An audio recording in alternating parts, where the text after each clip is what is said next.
SPM গোটেইকেইটা ষ্টেজতে মই জড়িত আছিলোঁ। হয়। I am very grateful to SPM। I think that really made the difference আৰু SPM বাৰুকৈ হেল্প কৰিছে আৰু তাৰ কাৰণে মই সদায় কৃতজ্ঞ হৈ থাকিম। এণ্টায়াৰ প্ৰচেছটো SPMৰ ওপৰতে ডিপেণ্ডেণ্ট আছিল মোৰ। কাৰেণ্ট এফেয়াৰ্ছৰ পৰা আৰম্ভ কৰি আছাম পাৰ্টৰ পৰা আৰম্ভ কৰি গোটেইখিনি একদম থাৰলি আমি মানে পঢ়িবলৈ পাইছিলোঁ। Mridul sir, Satyajit sir, Chinmoy sir. Geography লৈছিলোঁ, তাত মোৰ মৃদুল ছাৰৰ লগত বহুত ক্ল'জ আছে, হয়। বহুত গাইড কৰিছে। হয়। চিন্ময় ছাৰ তেনেকৈ মোৰ কলেজৰ দিনৰ ছিনিয়ৰ আছিলে। সত্যজিৎ ছাৰে নিউজ পেপাৰ এনালাইচিছত বহুতখিনি আপোনাৰ হেল্প কৰিছিলে। Thank you to the backbone of SPM, the three sir, Satyajit sir, Mridul sir and Chinmoy sir. প্ৰিপেৰেশ্যনটোত এণ্টায়াৰ জাৰ্ণিটোত ছাৰহঁতে বহুত বেছি হেল্প কৰিলে। Because of SPM, I was able to get it in a very few months only. আৰু লগতে ক্লাছবোৰ ইমান ৰেগুলাৰলি ইমান ধুনীয়াকৈ হয় বা অনলাইন কৰিব হ'লেও ইমান ধুনীয়াকৈ কণ্ডাক্ট কৰে। টিচাৰ এক্সপিৰিয়েঞ্চক কি আপুনি মেছেজ দিব বিচাৰে?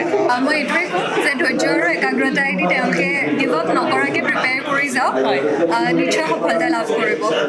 Patience, perseverance, hard work, confidence and a bit of luck এইবোৰ দৰকাৰ হয় টু এচিভ এনি গ'ল। সেইটোকে ক'ব বিচাৰিম যে মানসিকভাৱে অকণমান শক্তিশালী হোৱাটো খুব প্ৰয়োজন। এই লাইনত আপোনাৰ ইমান বস্তু আপোনালোকে শিকিব পায়। আপুনি অসমৰ বিষয়ে, ভাৰতৰ বিষয়ে, আপুনি নিজৰ বিষয়ে বহুত বস্তু শিকিব। আপুনি আপুনি এক প্ৰকাৰ ডেভেলপ হৈ যায়। বিলিভ ইন ইয়ৰ চেল্ফ, নিজক বিশ্বাস কৰিব লাগে যে মই পাৰিম, ৰাইট এফৰ্টটো দিব লাগে আৰু মাইণ্ডছেটটো সদায় পজিটিভ ৰাখিব লাগে।